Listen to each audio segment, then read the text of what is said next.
बिस्मिल्लाहिर्रहमानिर्रहीम। अल्लाहुम्मा सल्ली अला सय्यिदिना मुहम्मदिन व अला आलिहि व अस्हाबिहि व बारिक वसल्लम। अस्सलाम वालेकुम। Welcome to Abi food creations.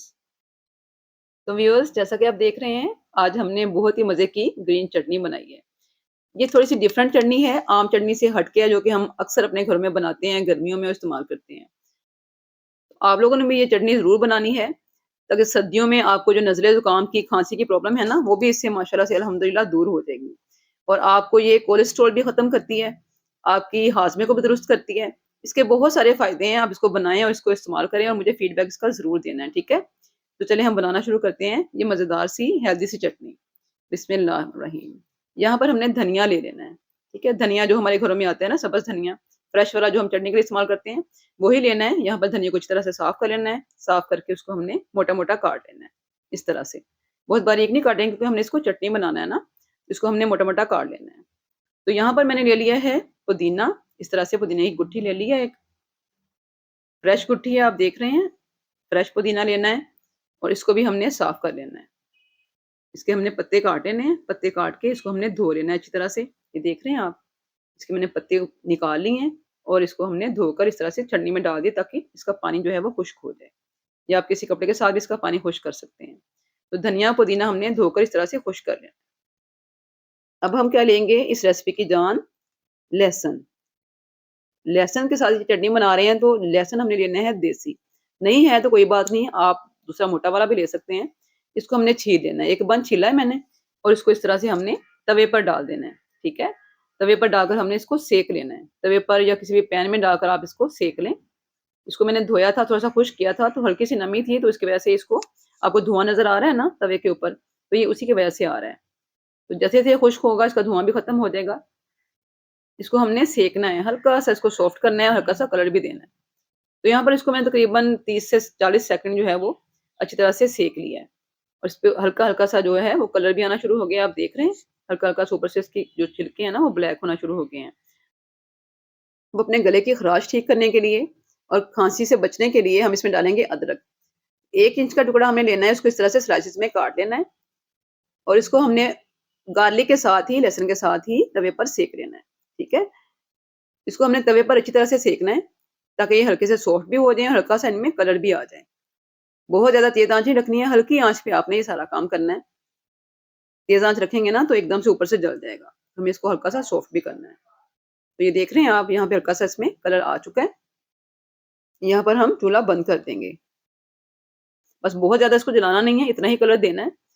तकरीबन 1 मिनट मैंने हल्की आँच पे इसको तवे के ऊपर सेका है। तो यहाँ पर जग है मेरे पास चटनी वाला, उसके अंदर मैंने लहसुन डाल दिया है, 3 से 4 सब्ज़ मिर्ची हमने इसमें डाल देनी है। सब्ज़ मिर्ची आपको पता है कि विटामिन सी से भरपूर होती हैं, तो ये आपने ज़रूर शामिल करनी है, इससे टेस्ट भी बहुत अच्छा आता है। 1 मुट्ठी भर के मैंने पुदीने के पत्ते इसमें डाल दिए, ठीक है? तो चटनी के हिसाब से आपने डालने हैं, जितना आपने लहसुन लेना है उस हिसाब से आपने बाकी चीज़ें ऐड करनी है। तो 1 मंच मैंने लिया था, इस हिसाब से मैंने 1 मंच लहसुन का था ना, उस हिसाब से मैंने इसमें पुदीना और धनिया शामिल करना है। तो तकरीबन 1 से 2 मुट्ठी ही मैंने इसमें धनिया शामिल करना है। जो तिल डाल रही हूँ उसमें 2 टेबलस्पून डालूँगी। आप चाहें तो इसमें मूँगफली भी डाल सकते हैं। इससे इसका ज़ायका और इसकी जो है ना फ़ादियत और ज़्यादा बढ़ जाती है। ये है ज़ीरा, हाफ़ टी स्पून डाल रही हूँ खुशबू के लिए, और ज़ीरे का आपको पता है कि बहुत ही बेनिफिशियल है हमारी हेल्थ के लिए। इसमें जाएगा गुड़, 1 टेबलस्पून भर के डालेंगे। इससे क्या होगा कि एक तो ये हाज़मेदार ज़्यादा हो जाएगा, दूसरा इसमें जो है ना गुड़ की अफ़ादियत ये है कि हमारे गले को साफ़ करता है, हमारी अंदरूनी सफ़ाई करता है। तो गुड़ इसमें आपने ज़रूर शामिल करना है। तो 1 टीस्पून इसमें डाला है मैंने नमक का, और नींबू इसमें शामिल करना चाहें तो ये बिल्कुल ऑप्शनल है। मैं इसमें नींबू नहीं डालूँगी क्योंकि आजकल गले ख़राब हो रहे हैं ना, तो थोड़ा-सा तुर्श होता है। तो मैं इसमें सिरका इस्तेमाल करूँगी। आपने भी नींबू शामिल करना है या सिरका इस्तेमाल करना है, इन दोनों में से एक चीज़ ज़रूर इस्तेमाल करनी है, ठीक है? इससे क्या होगा, एक तो ये चटनी जो है वो और ज़्यादा फ़ायदेमंद हो जाएगी, दूसरा ये ख़राब भी नहीं होगी। अब इसको बेशक 1 महीना रखें, ये बिल्कुल भी ख़राब नहीं होगी। हमने 1 टेबलस्पून इसमें सिरका डाल दिया और इसको अब हमने पीस लेना है, ठीक है? तो यहाँ पर देखिए हमने चटनी को बहुत अच्छा-सा ब्लेंड कर लिया है, बहुत अच्छा-सा पीस लिया है, मिक्सचर में पीसा है। आप चाहें तो आप इसको कूंडी डंडे में भी पीस सकती हैं।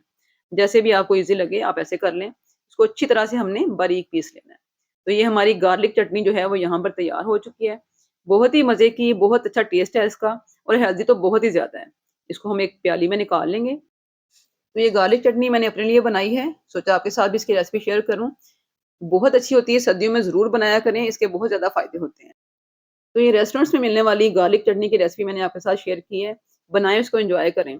अगर आप चैनल पर नए हैं तो मेरे चैनल को ज़रूर सब्सक्राइब कर लें ताकि बहुत आसान सी और बहुत ही हेल्दी सी रेसिपीज़ आप तक बहुत जल्दी से पहुँच जाया करें। वीडियो को ज़रूर लाइक करें और इस मज़ेदार सी गार्लिक चटनी की रेसिपी को अपनी फ्रेंड्स एंड फैमिली में ज़रूर शेयर करें, ताकि सब इसके फ़ायदों से मुस्तफ़ीद हो सकें। तो यहाँ पर एक गार्लिक चटनी मैंने बनाई है, बहुत मज़े की है, पराठे के साथ भी आप खाएँगे तो आपको बहुत मज़ा आएगा।